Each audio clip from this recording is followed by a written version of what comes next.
নমস্কার বন্ধুরা, আমি বিকাশ। আপনারা দেখছেন তোমার আমার নিউজ। আমরা চলে এলাম আজকে আবার একটি নতুন ভিডিও নিয়ে। আমাদের আজকের বিশেষ প্রতিবেদন কলকাতা হাইকোর্টের কড়া নির্দেশ। যেসব পুজো কমিটি খরচের হিসেব দেয়নি তারা আর কোনোভাবেই সরকারি অনুদান পাবে না। রাজ্য সরকার আজ আদালতে তথ্য জমা দিয়েছে। শুনে অবাক হবেন, প্রায় 42,000 ক্লাবের মধ্যে মাত্র 3টি ক্লাব হিসাব দেয়নি।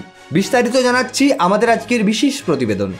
দুর্গাপুজোতে সরকারি অনুদান নিয়ে ফের একবার কড়া অবস্থান নিল কলকাতা হাইকোর্ট।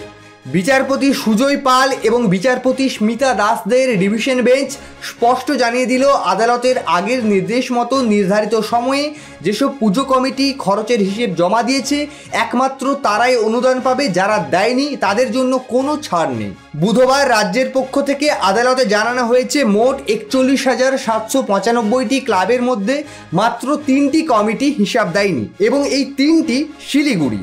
এই তথ্য শুনে বিচারপতি সুজয় পালের কটাক্ষ, সংখ্যা এত কম যে তাকে মাইক্রোস্কোপে দেখতে হবে।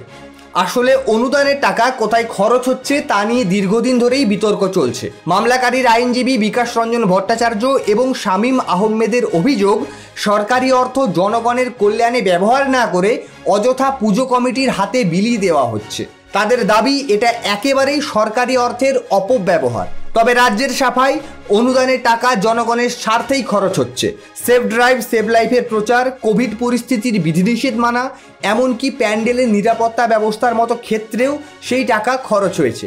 এর আগে আদালত নির্দেশ দিয়েছিল, অনুদানের প্রতিটি টাকার খরচের বিস্তারিত হিসেব জমা দিতে হবে পুজো কমিটিগুলোকে। সেই রিপোর্ট দেওয়া বাধ্যতামূলক। এবার ফের আদালত জানিয়ে দিল, যেসব কমিটি হিসেব জমা দেয়নি তাদের সরকারি অনুদান বন্ধ থাকবে।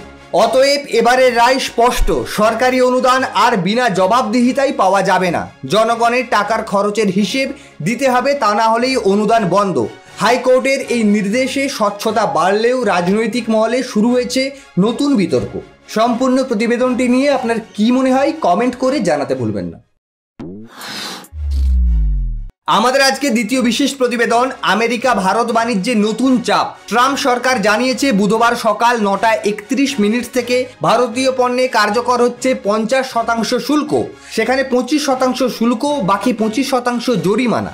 অভিযোগ, রাশিয়া থেকে তেল কিনে ইউক্রেনের যুদ্ধে অর্থ জোগাচ্ছে ভারত। যদিও নয়াদিল্লির পাল্টা দাবি, ইউরোপ আমেরিকায় রাশিয়ার সঙ্গে কোটি কোটি ইউরোর বাণিজ্যে যুক্ত।